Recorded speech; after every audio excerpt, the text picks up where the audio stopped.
Hello, and welcome back to Lovely. Happy Friday, everyone. So, this month we've had quite a few fun episodes. We covered everything from astrology to midnight ballerinas, and next week, spoiler alert, we are getting into OnlyFans. So, it only felt right to run it back this week with a very interesting conversation I had with Danielle Bezalel, also known as DB. She is a sex educator, a pleasure expert, and the host of her own podcast called Sex Ed with DB. In this episode, it's very informative, very insightful, but also just amazing because we talk about why so many of us experience intimacy and sex from outside of our bodies instead of the inside. And then we got into this whole rabbit hole of aesthetic capitalism and self-surveillance, which is very prominent in today's dating climate. You are dating, but you're watching yourself date other people. So you're more focused on how are you looking, how are you acting versus just feeling. And then we kind of go into, how do you kind of move away from all of these things and regulate yourself as all these things are coming up. So we talked about body neutrality. We talked about responsive desire versus spontaneous desire. And then we obviously brought it back to pleasure, why pleasure and not orgasms is like the real measure of good sex, which is a common misconception. The conversation really kind of evolved throughout, and it really focuses on, how we think about intimacy, and it changes your perspective a little bit on certain things and kind of allows you to react and approach things differently as you navigate your own relationships with your partners, yourself, or whoever you're in a relationship with. So I hope you enjoy.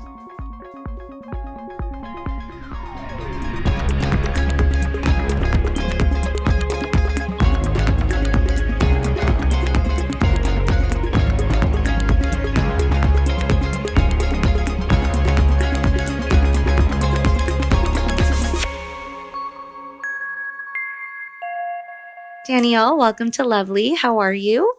Great. Thank you so much for having me, Mehak. I'm really happy to be here, and what a beautiful introduction. So thank you.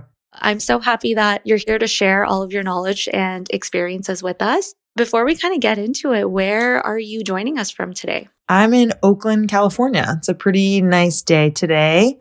The sun was out. It's just a little chilly, but yeah, from NorCal.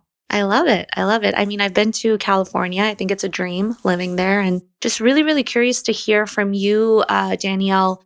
What was it like growing up in your home life? And what is your connection to immigrant identity? And tell me a little bit about how your parents viewed everything when it came to relationships and pleasure and all of that. So my mom is American. She was born and raised in Brooklyn, and her dad was Jewish and her mom was Catholic. And she met my dad in the 80s. And my dad was born and raised in Afghanistan, and we are Afghani Jews. And then in the 70s was essentially kicked out of Afghanistan for being Jewish, like religious persecution. They had to flee the country. And so they moved to Israel. And so when he was in his early 20s, he then moved from Israel to New York to get his master's degree. And he moved with a few of his brothers, and his mom and other siblings stayed behind in Israel. I always felt like he was a very split person between his family in Israel and us in America. And so, yeah, like I very much feel related to my dad's like immigrant experience, and related meaning like I have sympathy and empathy for his experience. I can imagine it was very challenging growing up in another country and having to flee and then moving again. And even though he's been in America now for over 40 years, he still is very embedded in like Israeli culture and speaks Afghani with his family. And so that's kind of how I would describe my relationship to the immigrant experience. And when it comes to what we would talk about growing up, my mom was an OBGYN. And so she would educate me about periods and about condoms and things like that. But it was still, the 90s, early 2000s. We definitely weren't having conversations about pleasure. We weren't having conversations about healthy relationships. It was more factual and educational rather than social emotional learning. So while I definitely got better education than some other classmates, there was still some lacking that I was craving kind of more information and more education. When I was looking into your bio and your background, out of my own ignorance, I'm sure the world is so diverse. You can have all different sorts of people merging and coming together. But I found out that it is common to have Afghani folks that are Jewish, right? I just don't think it's as mainstream, so we're not aware of it. And I think your mom being an OB/GYN, I'm 33. I don't have one. What do you think is like an age where you would advise people to have one or to go to one?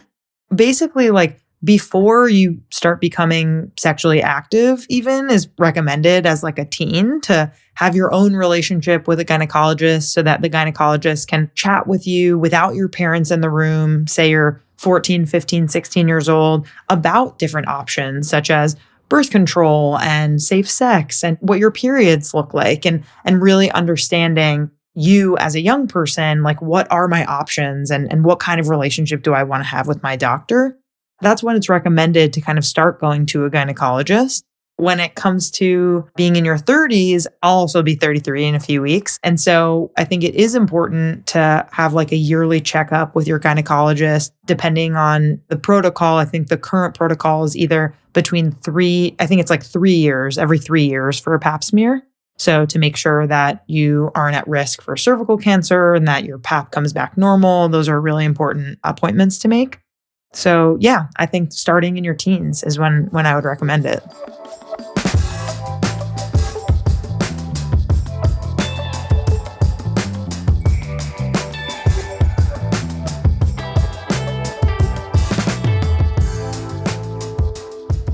I have a question. You went to university and then like your 20s and your 30s. Was the focus always, am I being pleasured? Or was the focus always, am I making the other person happy? What was the balance? Good question. I would say for the most part, I had sex with a number of people in college and generally felt like they are not really prioritizing my pleasure. They're not really interested in what it takes to make me orgasm. They're not asking questions around what feels good for me. And so that was a time where I was very frustrated because I wanted to engage in sex with people, but knew that they like kind of were going to be not very good at it because they didn't know how to ask these questions or they didn't prioritize my pleasure. And so I would say overall, that was a pretty frustrating experience. There were very few sexual experiences that I had that made me feel like they cared about my pleasure. Yeah, well, it still happens, right? Like you hear people having sex and it's like the guy always comes. Like a lot of the emphasis is put on like if the man finished versus the woman because it does take longer. I was reading somewhere and I think you shared a story about your time teaching English in Jerusalem. I wanted to like ask you about that story. If you could share that story with us. Yeah, absolutely. So like I mentioned, because my dad was born and raised in Afghanistan and moved to Israel in his teens, I, still had a lot of family and still do have a lot of family in Israel. Like my grandma lives there and some of my aunts and uncles, some of my cousins. And so when I graduated from college, I had the thought of like, oh, I should go to Israel and like get to know my family better, learn Hebrew and volunteer and teach English. I think like it is important for me to know, like I would not make that decision again. I think like knowing what we know now about the Israeli government and Israeli politics, that's not a choice I would make again. And this was also 10 years ago. And to me, like under, a different circumstance of me, like having just graduated from college and not being as aware as I wish that I was about the atrocities that are going on there against Palestinian people. So that's important for me to name. But this is a part of my story. So I can't just pretend that it's not. So yeah, long story short, I ended up teaching English in Israel for a year. And in the first few months, we went on a field trip for a day to a very religious community in Jerusalem called the Community of the Bells. And it was an Orthodox Jewish community.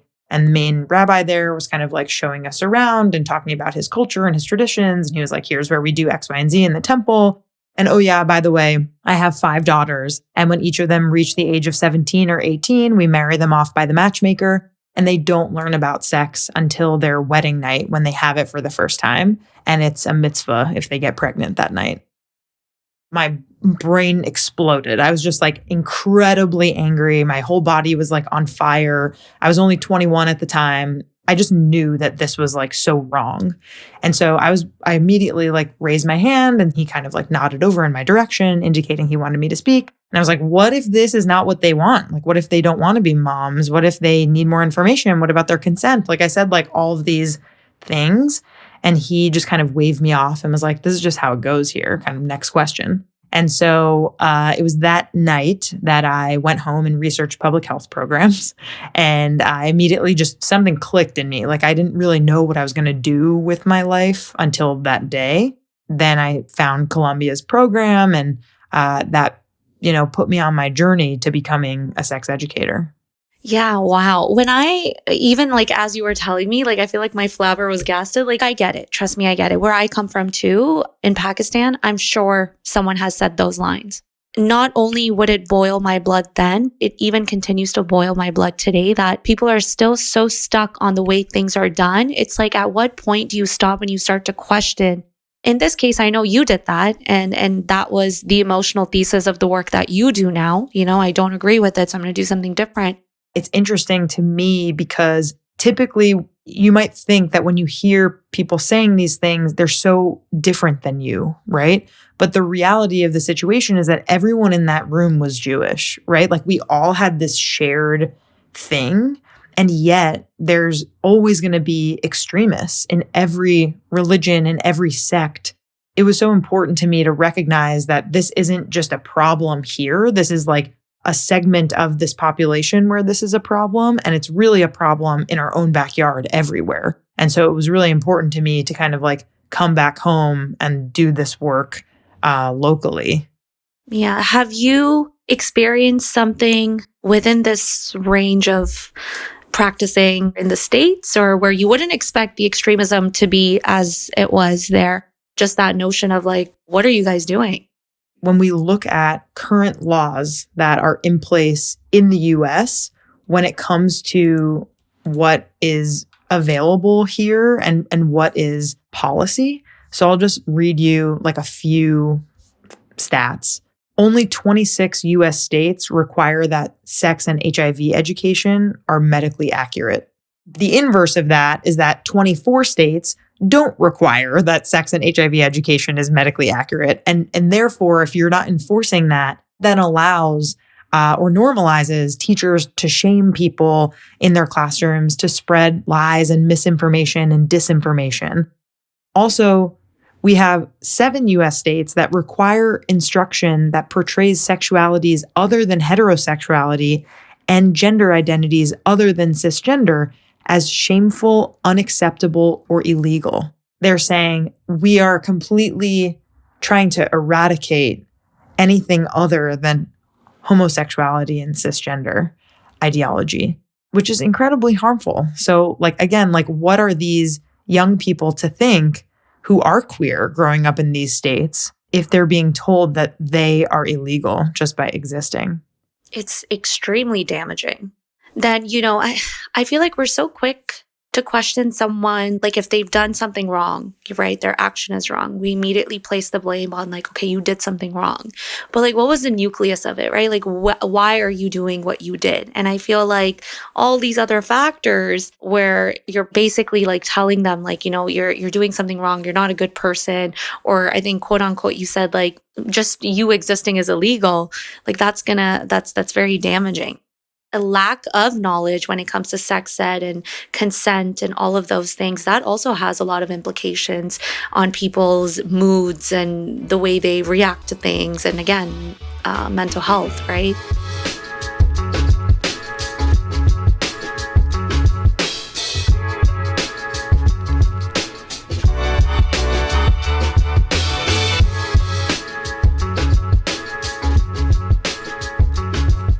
I was just like rotting in bed over the weekend, and I had like a little bit of an aha moment. So it kind of stemmed from, obviously, I'm hosting a podcast on modern dating. And I was thinking, why does modern dating feel so visual now? Right. And why does dating feel so aesthetic? Just like every other aspect of our life feels so aesthetic. Like a morning routine has to be perfectly curated. A gym routine has to be perfectly curated. You can't just go and have a coffee. You need to like photograph your matcha. But I feel like we're living in this thing called aesthetic capitalism, right? Which basically means that our bodies, our faces, our lives, our relationships, everything is treated like a product to curate. So we're no longer embodying it, but we're branding it. So then dating, instead of being like, do I like this person? Do I feel safe with them? It silently becomes, well, do we look good together? When I soft launch this person or hard launch this person, are they going to fit the vibe? On top of this aesthetic capitalism, you layer in digital self-surveillance, right? And I feel like a lot of people were constantly on our phones and we are documenting everything. But the part that people don't talk about, it's like the sensation of watching yourself live your own life. So when you're on the date, you're not just being in the moment. You're constantly being like, well, is this angle good? Am I sitting okay? Is this moment like photograph worthy? When you're having sex, you're like, you're not focused on, is it feeling good? Or am I living in my body experiencing this? Is like, again, is this angle okay? Body image things, all of it. And I think it's because we're so conditioned to experience our own bodies from the outside instead of from the inside. It's like the split feeling. So where I'm trying to like bring it all together, and I also think it intersects with identity, that surveillance part is so embedded as we were growing up, like family surveillance, community surveillance, reputation surveillance. Like it matters more to how we're being seen than how if we're being understood. From everything you've seen in sex ed, consent culture, body literacy, we know that this is not right. But how do we make sure the next generation aren't so focused on being so perceived and in this loop of surveillance and like aesthetics? It's a cultural shift. So like, where do we start and what does that look like? Yeah, wow. I mean, your rant is well taken. I think that it's funny because I just had a dinner with a friend of a friend who was at my table the other night, and she is literally writing her, I believe it's a master's dissertation on a similar thing to what you're talking about. This idea that women in particular are so concerned with how they're looking instead of what they're feeling. And she put it in this framework of self-objectification. So like women are being objectified so much by men, by the patriarchy, by other women, because that's the way in which that we have practiced and talked about women is based on how they look. It has transitioned now from other people objectifying to self-objectification. And so the timing of this is just really interesting. This issue is so much bigger than what I'm going to be able to say right now. But I think that it doesn't start with the next generation. I do think it starts with us.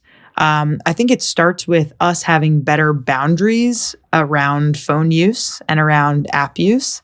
I think it starts with us figuring out how do we have a healthier relationship with ourselves that's not through our camera lens.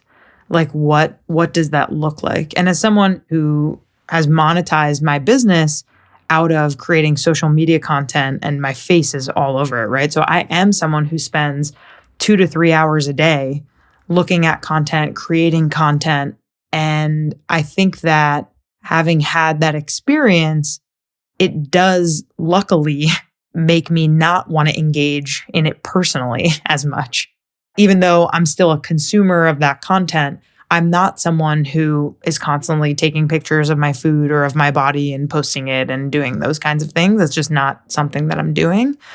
And so I think that it starts with us really digging deeper and analyzing what our current relationship is like with our phones and with these social media apps and with the way in which that we are perceiving value from ourselves. Are we feeling more valuable if we get outside validation from people? Do we feel more valuable if we feel skinnier or look skinnier? Do we feel more value if we don't have acne, right? Like, no one is safe from capitalism, or as you're calling it, which is really interesting, aesthetic capitalism, because we all are only the product of the culture that we are existing in. So it's up to us, and it's our responsibility to do that analyzing and that self-reporting and be honest with ourselves around our use and the way in which we're gaining this value. And then finally, to kind of bring it to your original question around dating, I think that it is really important to not put so much stock in what somebody looks like in their photo, and ensure that you're really getting to know the real them and taking your time and not feeling like you need to rush through dates in order to see as many people as possible, right? Like, I think that we're stuck in this like hamster wheel trying to move as quickly as possible. And then we end up at the beginning because we don't get what we're looking for because we're going so fast. So I think it's all of those things. Also disclosing that like I'm not someone who's dating. I'm in a married relationship with someone who I've been with for 9 years now. And so I do think it's important to talk to people and hear from people who are in the dating scene right now and in the muck of it, because my single friends definitely, and my friends who are dating, whether they're, in open relationships or they're single, it seems very challenging with dating apps and with the way in which that we are kind of required to present this aesthetic like you're talking about. Did you ever go through, like when you were dating, just from your own personal experience, do you think you were placing an emphasis on the aesthetics of things, or you were actually embodying what you were supposed to embody in those moments? Well, I was dating kind of in my early 20s. And so I think during that time, Instagram had just kind of become popular and dating apps had just kind of taken off a few years prior. And so I definitely like participated in all of that, posting pictures and trying to put my best foot forward, and the classic like MySpace angles of like wanting to make sure I'm looking my best, like, all of that. I was lucky in that it wasn't like it is now. It's really ramped up, I would say, this need to be aesthetically perfect, or the Kardashian look, right? Like that has really crystallized over the last like 5-ish years. So I want to acknowledge that things are different and it's more demanding now.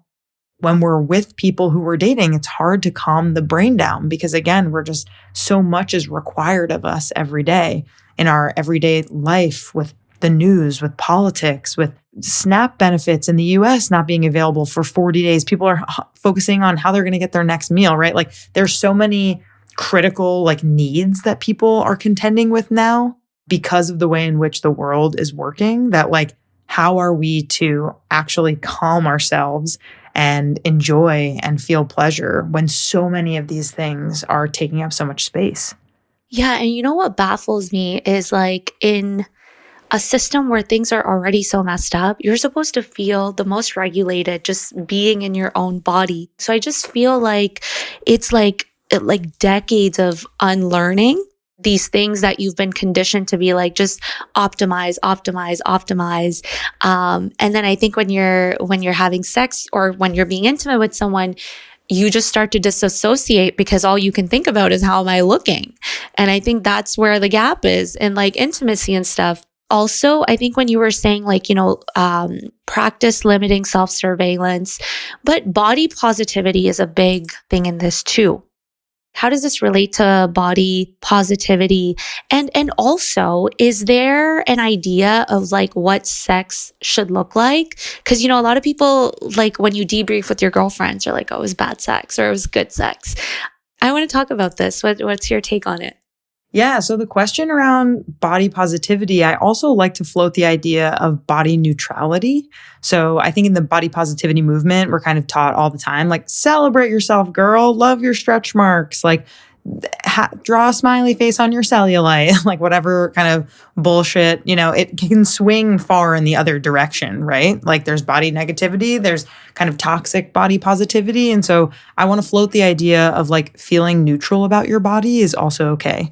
Like you not really like caring how your body looks every single day is fine. Like that doesn't necessarily mean that you don't love your body. It just means that maybe you're focusing on something else. Maybe you're focusing on, what book you're reading or a story that you were told or how strong you are. You don't necessarily need to feel super confident and wonderful about your body, but at the very least, we should not be feeling negative towards our bodies.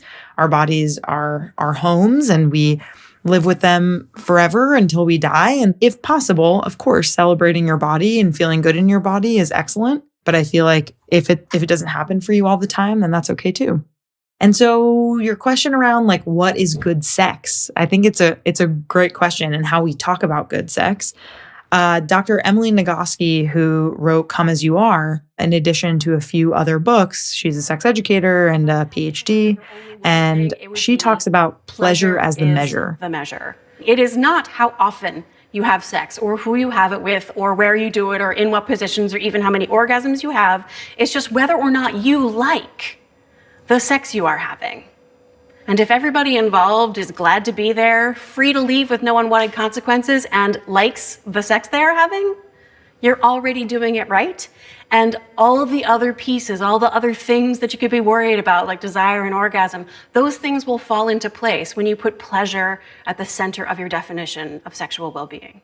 So instead of focusing on if you're doing something right or if they did something right, like really slowing down and thinking if you and your partner are both feeling pleasure, that is the best way that you can measure a positive sexual experience. If you're having fun, if it's playful, if it's silly, if it's meaningful, like whatever it means to you to have an engaging sexual encounter, that is the measure of good sex. And what good sex looks like for me could look very different from what it looks like for you and from our friends and from our parents and all of these things, right? Like all of us have a different idea as to what good sex looks like.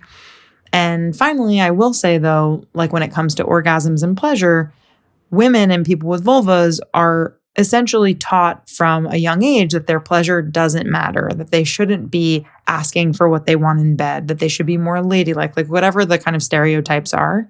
And I want to encourage people, no matter of your gender identity, especially if you're a woman, it's really important for you to get to know what feels good for you alone without a partner so that you're able to teach your partner what feels good, whether it's putting a hand in a certain place or using a certain kind of toy, if there's oral involved, like whatever that means. It is really critical that you get to know that in your own body first so that you're able to share that with a future partner. What would be a feeling versus a fact? Because I think a lot of us take feelings and think this is a fact. So for example, libido in women comes up a lot. And sometimes if you say like, oh, like I'm having a low libido, it's often labeled as a feeling like, oh, maybe like you're not attracted enough, you're not like horny enough or whatever it is. The fact could be that it's sometimes hormones or stress or meds or sleep. So what are maybe some other examples to help people become more aware that you might not be the problem? Like there's probably something underlying that you could do to get it checked out, to fix it and enhance whatever you're going through or feeling. Yeah, that was a great example also. I really liked what you just said about libido, the fact versus the feeling. So I think that was an excellent one.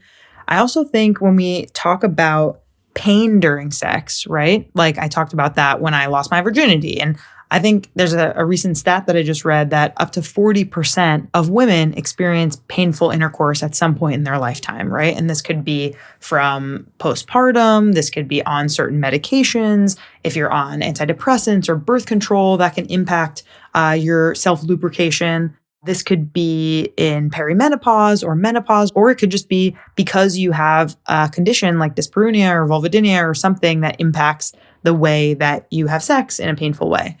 And so the feeling is that, of course, like it's painful, right? The fact is that it's common. Like many people experience it. Almost half of women experience it at some point in their life. And if I were to guess, it's probably underreported because there's a lot of shame and there's a lot of, oh, I don't want to share this with my doctor. This shouldn't be happening, right? Like it's okay if this has been something that you've experienced. And the fact also is, how much lube are you using? Like, are you taking your time? If something hurts, are you stopping?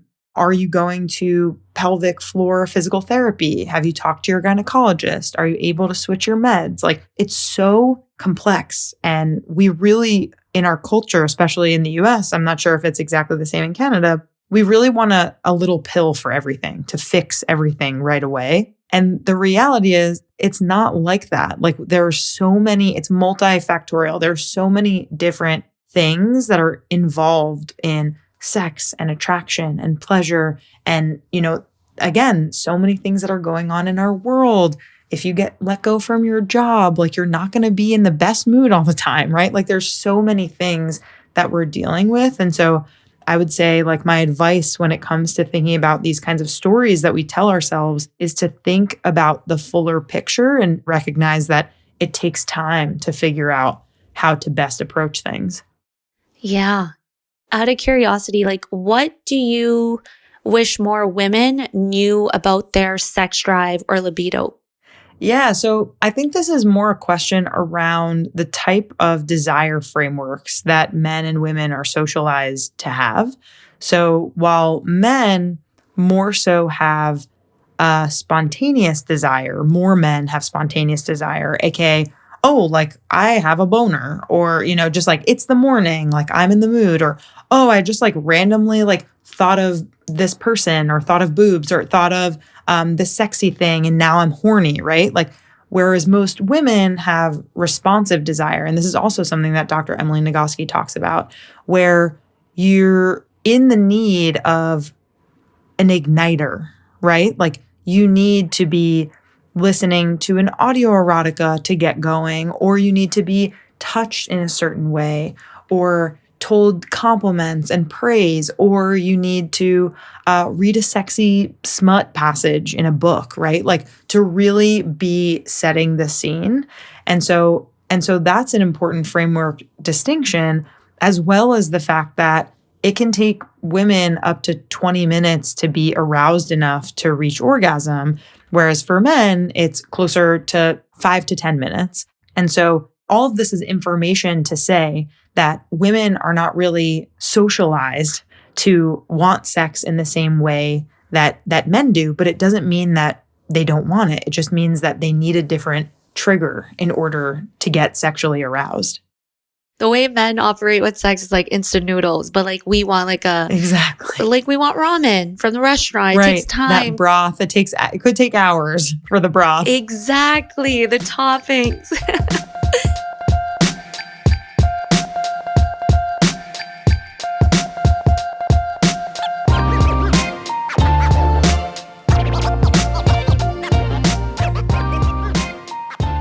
I also wanted to pick your brain. You engage with a lot of different guests on your podcast. What are like the top 2 to 3 holy shit moments you've had on your podcast? Things you learned from experts or from your own research that genuinely changed how you think about like sex and consent and your body?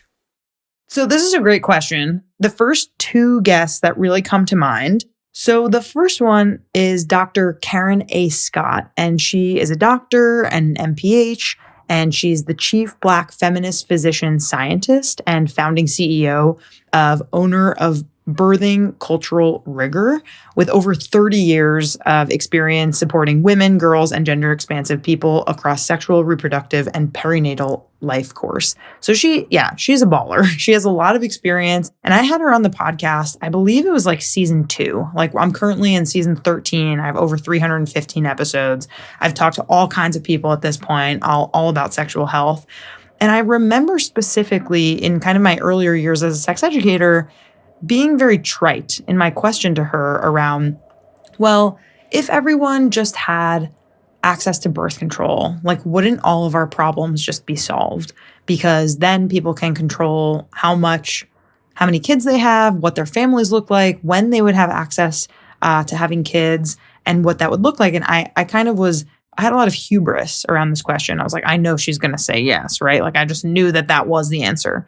And she very politely schooled me and was like, actually, Danielle, that's not the only thing that we need. That's one of the things that we need. But people need access to clean drinking water, and they need access to clean air and food that feels good for them and that is nutritious. And they need access to abortion. She started just going on and on all about these reproductive needs that actually do need to be available simultaneously for folks in order for reproductive justice to occur. And so that was one of the first episodes that really kind of turned my world upside down. And that was before that I went to public health school. And so I really was grateful for her educating me in that moment. And then the second person who I want to shout out, his name is Armando Caba, and he is an incredible portraiture painter and artist. And I met him on the internet and was just blown away by his work. I thought it was really beautiful and really interesting.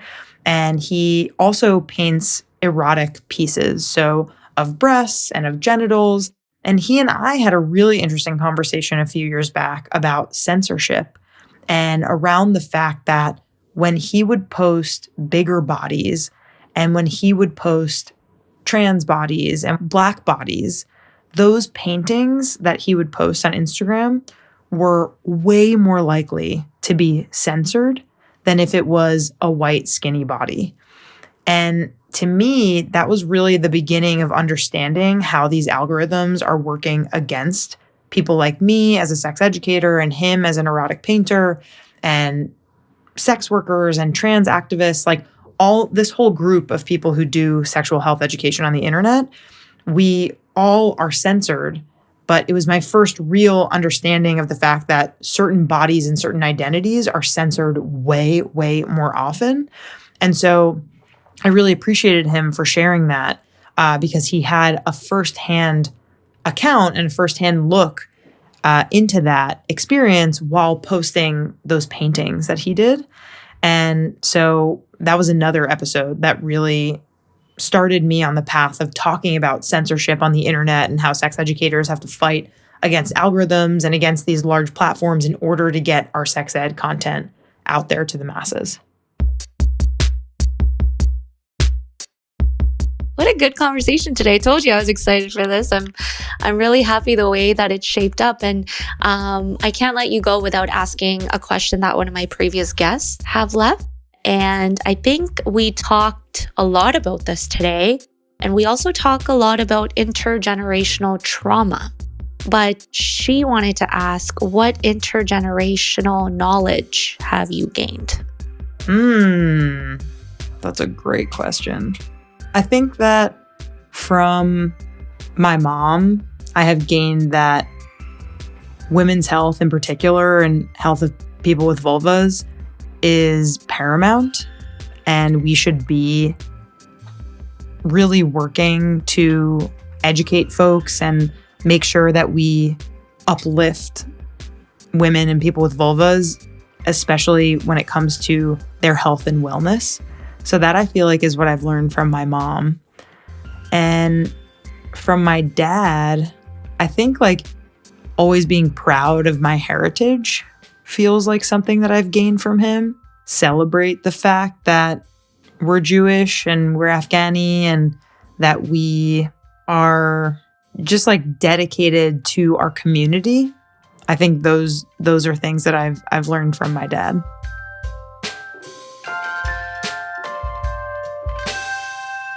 Okay, and then I'm going to put you in the hot seat. What question do you have for my next guest?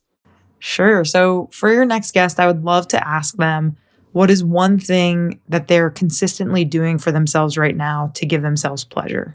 I like that. And that you could get so many different variety of answers for that. So I'm really curious to hear that one.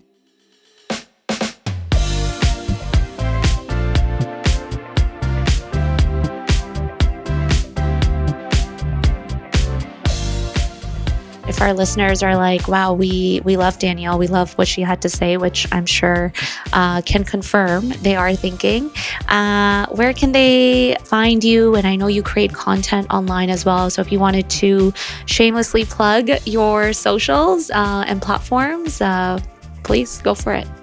Absolutely. Well, thank you again, Mehak, for having me on. This has been really, really fantastic. And yeah, if you have enjoyed some of the stuff that I've been talking about, you can listen to my podcast, Sex Ed with DB, wherever you get your podcasts. You can follow us on Instagram at Sex Ed with DB Podcast and on TikTok at Sex Ed with DB. And if you want to check out some of the free guides and other resources and education that I have on my website, you can go to sexedwithdb.com. Thank you for that, Danielle. Yeah, thank you so much for having me.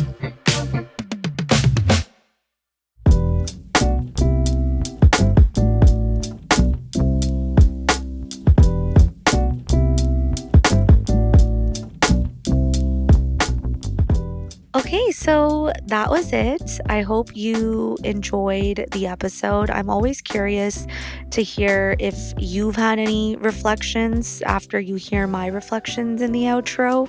And as you probably heard, Danielle is so informative and she just has so much knowledge on all the topics that we've talked about, but she has even a lot more to share on her own podcast. So if you want more from her, you can listen to Sex Ed with DB wherever you get your podcasts. Follow her on Instagram at Sex Ed with DB Podcast and also on TikTok at Sex Ed with DB. And you can find free guides and resources on the website at sexedwithdb.com. So stay tuned for next week's episode. It's going to be a really, really spicy one, a fun one, entertaining one. We're going to dive into all things OnlyFans. Thank you so much for listening, and I will see you next Friday for more Lovely.